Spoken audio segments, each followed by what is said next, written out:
Pagka-uwi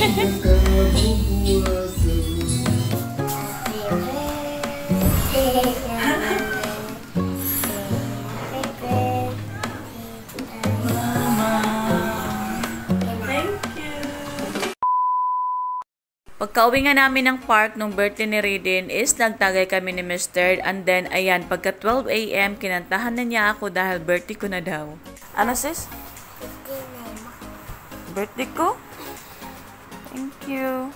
Pagkagising ko nga ay bumungad agad itong magandang prinsesa ko na grade siya sa akin. Hindi na nga pala kami nakapagpalit ng damit namin after namin ng park dahil nga pag uwi namin ng bahay is nagbanding-banding muna kami hanggang sa nakatulog na lang yung mga bata. Thank you God for this another year. Thank you for all the blessings na binigay mo sa akin, sa amin, sa aming pamilya. Maraming beses man ako nabigo pero sobrang blessed ako pagdating sa pamilya ko. Lalo na sa mister ko dahil sobrang maalaga, mapagmahal, supportive, nakakaintindi at nagtitimpi sa tupak ko, charis.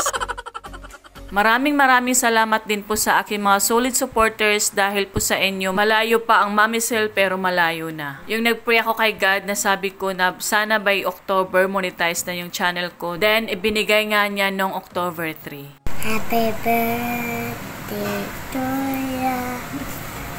Happy birthday to you. Happy birthday to you. Happy birthday, happy birthday, Mama. Thank you. Ito na. 1, 2, 3, go. Yay! Thank you. Pwede na ko napasok. Pwede mapasuhan.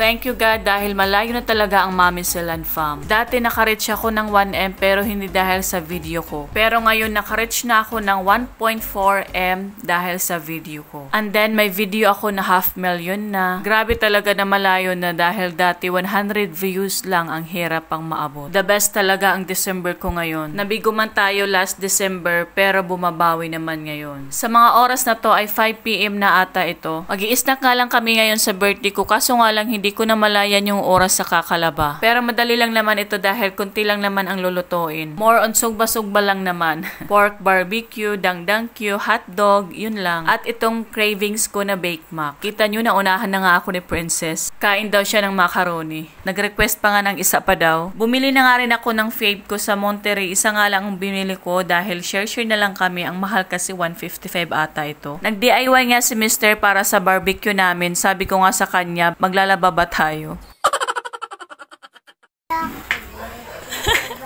Kada dati magkanta. Habang nagluluto nga kami ay marami nang kumakanta ng pamasko.